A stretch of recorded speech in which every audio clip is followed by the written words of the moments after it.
Hi, everybody. So imagine catfish. What do you imagine? There might be a few different images that come to mind, and you might think of this. This catfish, with beady little eyes, long whiskers, slimy skin, swimming near the muddy bottoms of a pond, or maybe the muddy bottoms of a lake, maybe the rocky bottoms of a slow-moving river. You might also think of the concept of somebody getting catfished, right? Somebody's getting tricked in the digital world. Someone's been had. But most likely, you think of this. The catfish as a southern fried delicacy, cornmealed and fried to a golden crisp. And believe it or not, that catfish underneath all that seasoned fried goodness, it doesn't even really taste like fish. It's a near tasteless flesh. And actually, that's what makes it a really marketable, good product. So catfish, probably more than any other southern food, embodies hospitality, conviviality, and just down-home southern goodness. It brings black and white together, rich and poor together. Over fried catfish, people can set aside their differences. People can forget their differences. Catfish brings diverse groups of people together. But that wasn't always the case. So about 60 years ago, there was a turning point. And up to that turning point, catfish, the act of catching and eating catfish, it actually revealed class and race divisions in America. Catfish revealed a culture of social inequality.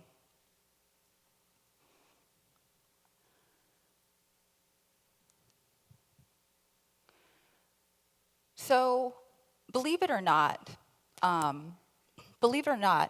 but catfish was actually only popular in small regional pockets across the South and nation, okay? And a lot of middle class and white elites actually detested the catfish. And the reason why they detested it was because the catfish was associated with the muddy environments in which it lived and its scavenging behavior that imbued its flesh with a muddy taste. Okay? And these are the same attributes that cause the fish to be deemed only fit for African Americans and for the poor to consume. So it was flavor, it was the environment, it was the catfish's behavior that caused middle class and white elites to really detest that fish. So how did the ostracized catfish go from being ostensibly only fit for the poor to being one that was fit for everyone to enjoy? How did the catfish transcend racial and class lines rather than reaffirming it? Well, the catfish went through a makeover. So let's travel back in time for a minute. So let's imagine we're in the 1950s, and there's some southern farmers that decide to dump baby little catfish in these ponds that they have on their marginal farmlands. They wait for that fish to grow, and then they process them and they sell them. Well, by the 1960s, they start growing the fish more intensively and for larger commercial markets.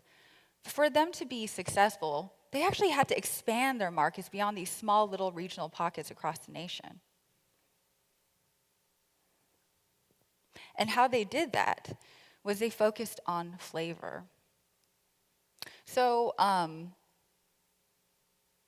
believe it or not, to do this, they actually had to make sure that non-traditional consumers wanted to eat the fish, that non-traditional consumers would want to buy the fish.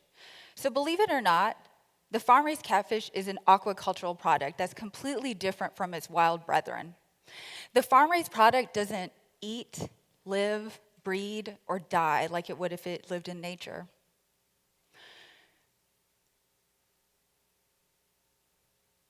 So what makes it really different, moreover, is that the farm-raised product doesn't taste like the wild catfish either.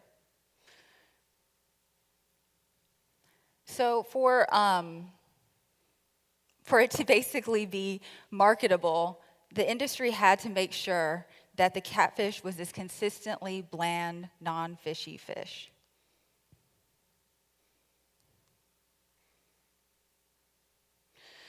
And flavor ended up being a huge part of that makeover, but there was a lot of problems with flavor in the industrial farm setting.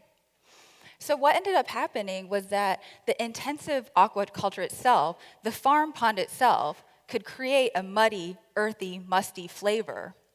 And these are actually called off flavors, okay? And there can be a lot of different off flavors, including stale, rancid, and sewage.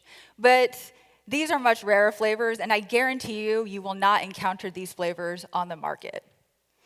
So flavor was really, really important for the industry. And the reason why it was so important was because, again, the popular perception of catfish was that it tasted bad, that it tasted like mud, that it tasted like a trash fish.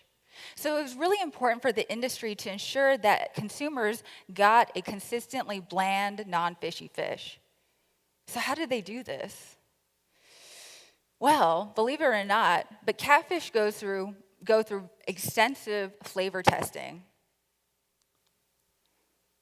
So before a catfish pond can be harvested, a fish from that pond is taken to a processing plant where it's dismembered, chopped up into little pieces, put on a piece of paper or a paper plate, and then microwaved. It's cooked in a microwave. And then after that, a professional taste tester comes out and tastes the fish. They smell the fish. They got to figure out if the fish tastes good or if it tastes bad. And if the fish tastes bad, it's bad news. That pond can't be harvested. And that farmer has to wait a couple of weeks, maybe even longer, for those fish in that pond to become acceptable. So it really demonstrates how risky the industry really is, for at least farmers. Now, if the fish is deemed acceptable, if the fish tastes good, then the pond can be harvested. And then the pond is harvested, those fish are taken to a processing plant in these tanks in the back of a truck. And once they get to the processing plant, that's where workers behead, eviscerate, skin, fillet, and freeze the fish. And this happens within minutes. So that means farm-raised catfish is very, very fresh, okay? But there's a lot of work that goes into this. And actually, I have to tell you that farm-raised catfish processing, that work is low-paying, is dangerous, and it's labor-intensive. It's dangerous, much like other meat processing sectors across the nation. So there's a lot of work that goes into this, and those quality control measures there's a lot of quality control measures to ensure that the consumer gets that perfectly flavored catfish.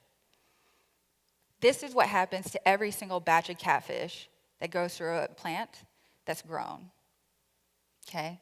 And this is how the industry ensures that everybody that eats catfish gets that perfectly farm-raised flavor.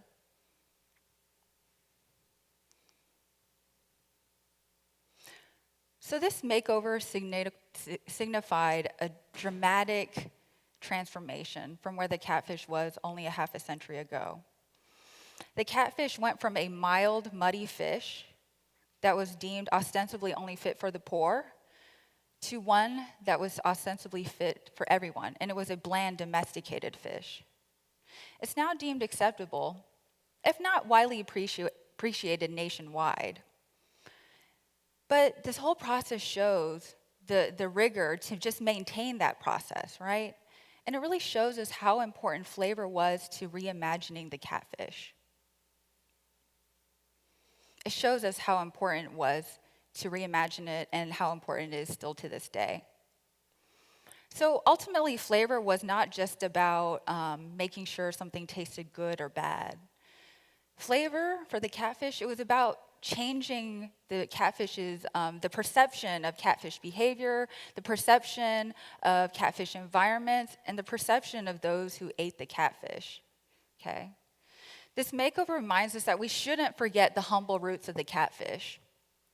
If we forget these like quotidian experiences like eating or how foods are made, then we can forget and also ignore how these daily experiences really reflect the embedded realities of social inequality. Food, we can read a society through food and flavor.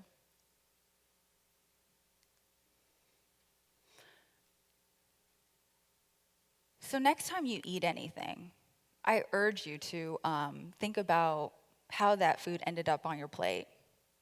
How was that food grown? How was that food procured? How was that food transported to where you live? How was it cooked? Why was it cooked that way? What does it taste like? What does it smell like? What does it look like? Why are you eating this food? Why are you eating this particular food? What does it say about you?